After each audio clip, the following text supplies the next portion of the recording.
time when you no longer get a high from going out to a club on a Friday night and being slurred at by salivating 20-somethings who fail to realise that you're still in the witty and coherent side of intoxicated? So after the initial feeling of desolation wears off, you know, when you start to consider buying a cat and settling down into spinsterhood, you inevitably turn to the internet. Okay, I inevitably turn to the internet. Internet dating. It really cuts out the confusion. If I go to a club on a Friday night, I could be there looking for love. I could be there for a drink. I could be there for a dance. Or I could be there because it's my best friend's birthday and the only way that she can deal with turning 25 is to go out, get smashed and have a snog. So, on the internet, it's simple. I've paid my $30 a month subscription fee, so I'm hardly going to sit back and say, you know what, thanks for the interest, but I think I'll stay home with my cat. So all that remains is to trawl through the thousands of other singles out there. Thousands of other singles out there. I can afford to be picky. I can afford to judge a book by its cover. So I put in my search string. Someone with dark hair, soulful eyes, a little bit taller than me, but not too much. Someone well-read, preferably with a university qualification or equivalent life experience. Someone with a high-paying job but still has time to travel. Someone who keeps fit but doesn't look like 1980s Arnie. Someone who likes Shameless and West Wing and Buffy, who reads Stephen King, thinks Jane Austen's not stuffy, who plays the piano while someone sings.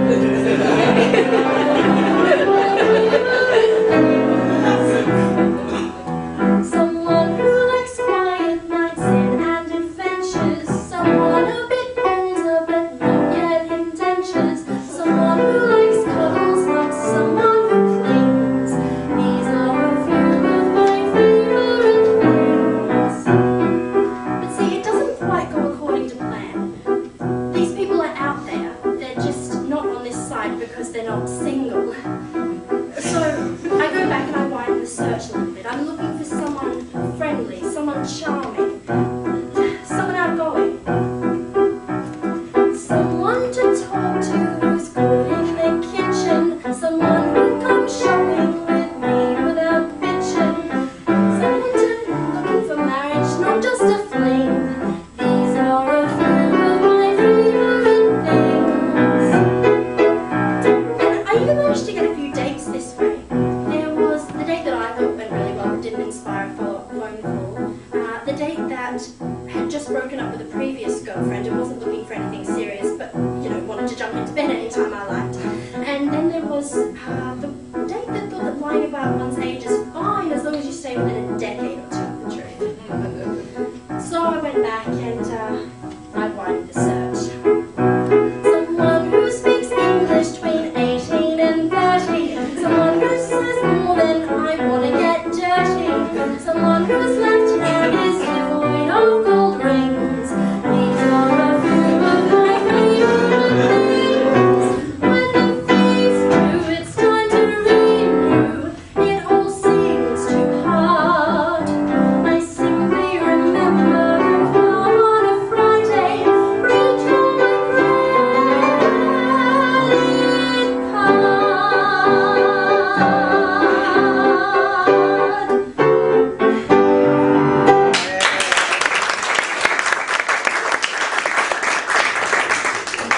Speaking of the internet, it can be a death trap. You can become completely engrossed in the intricacies and even the tedium of other people's lives. And if you stay friends with an ex on Facebook, you will be forever reminded of their comings and goings as they get on with their life without you. How's Alex doing? Alex has a date Saturday night and is really pumped. Cool, cool. Jordan. Met up with Taylor last night for coffee and had the best night out in ages.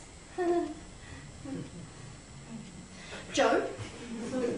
Just had unbelievable mind. Okay, that's more than enough information.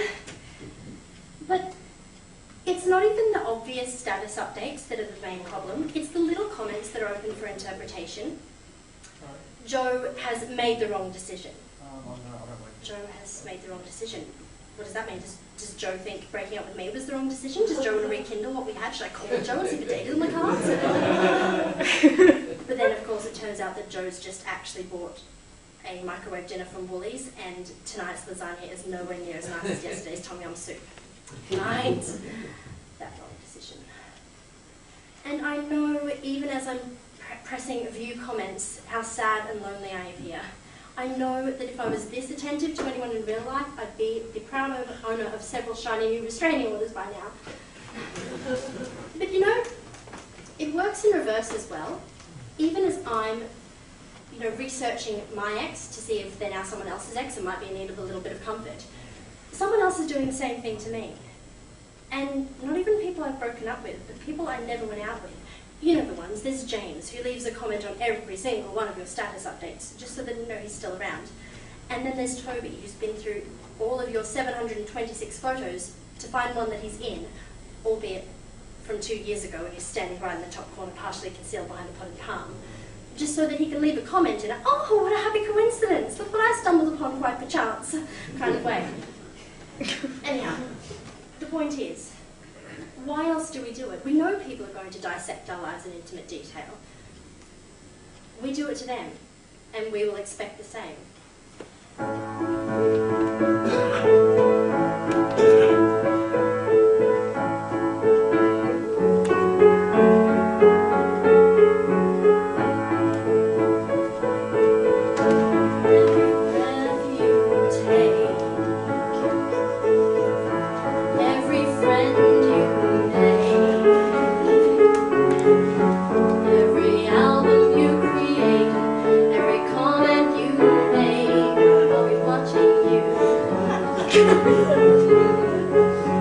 Every single day,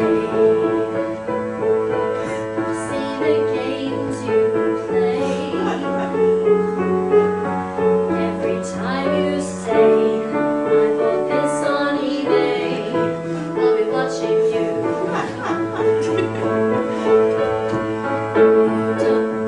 Install a Facebook tracker for your wall. You don't need to see every hit it's made, every single night. See the words you type, every note you write, every time you like. I'll be watching you.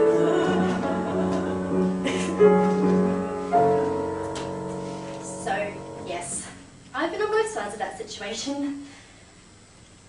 But you know what? Every time you have to explain a restraining order, every bad date, every bad decision, it's all worth it for the moment when you realise that you're in love. It might be something that comes out of conversations that last until 4 AM, or moonlight kisses.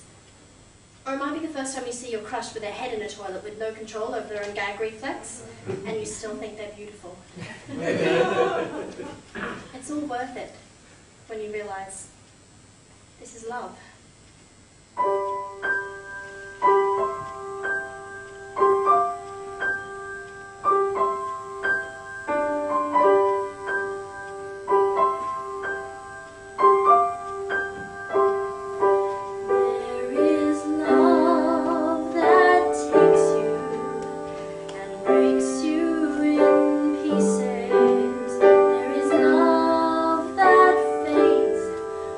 This 6 AM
really love to stick around and work through the rest of my issues.